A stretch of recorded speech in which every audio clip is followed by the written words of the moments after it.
Alors, Monsieur Doss, Oui.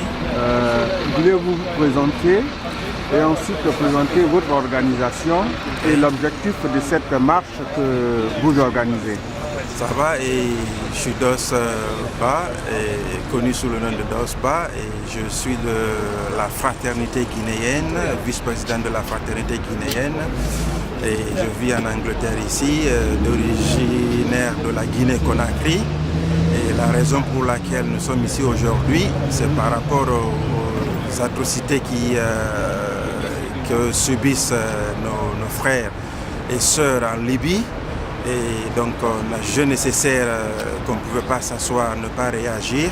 Et d'où cet appel à faire une démonstration aujourd'hui devant l'ambassade libyenne et pour vraiment attirer l'attention de l'opinion publique et faire comprendre aux gens que ce qui se passe en Libye, la souffrance que subissent nos sœurs et frères en Libye est inacceptable et c'est inhumain, c'est contre les droits de l'homme.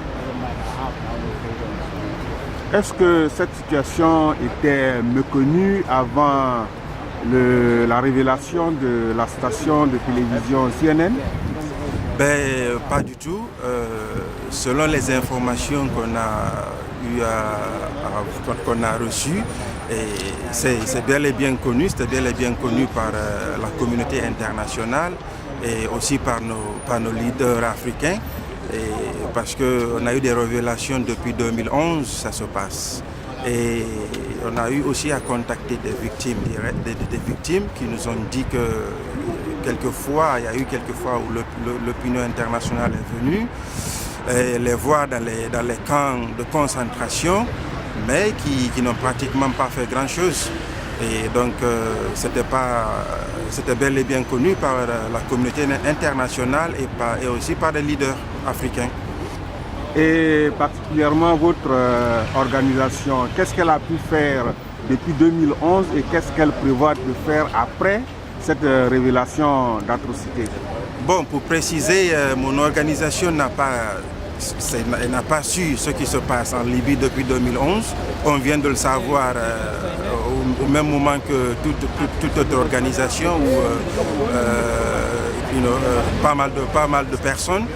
Mais dès qu'on l'a su, on a réagi du coup. La raison pour laquelle on a organisé cette démonstration ici aujourd'hui pour vraiment démontrer que ça ne va pas, nos frères et sœurs souffrent en Libye. Donc il faut absolument qu'on ait l'attention de l'opinion internationale et surtout de l'Union africaine. Parce qu'avant tout, c'est un problème africain. Il faut que nos leaders africains se lèvent et qu'ils réagissent vraiment à ce qui se passe aujourd'hui en Libye. Avez-vous un nombre exact ou approximatif des Africains subsahariens qui sont maltraités en ce moment en Libye? Bon, selon les informations aussi qu'on a reçues et tout, apparemment qu'il y a dans les camps de concentration, on parle de milliers de personnes, mais je vous avoue que c'est plus que ça. Et on a même une révélation d'une des victimes qui nous dit que les bateaux qui traversent pour la Méditerranée, si 15 bateaux traversent, et c'est 7 qui arrivent ou c'est 5 qui arrivent sur les côtes italiennes. C'est pour vous dire que les autres, on n'en parle pas. On ne parle pas d'eux parce que c'est soit ils sont morts dans la mer lors de la traversée, mais il y a des milliers quand même.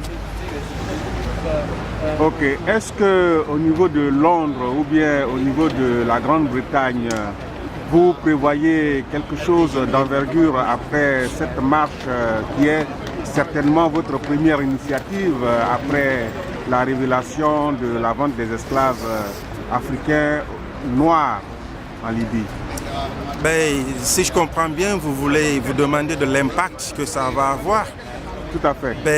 Écoutez, nous espérons que ça a un impact quand même un peu partout et surtout au niveau de l'Union africaine.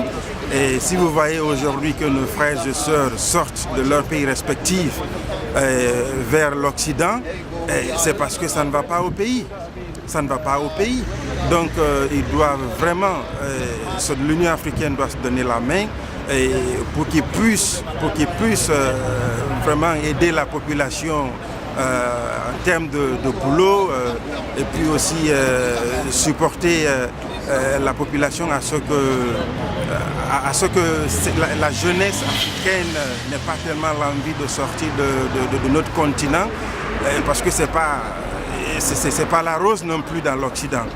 Donc quelque part ils sont responsables, ils doivent trouver une solution et pour que cette situation ne se répète plus.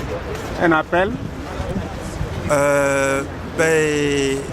Nous demandons à ce que la jeunesse africaine se lève.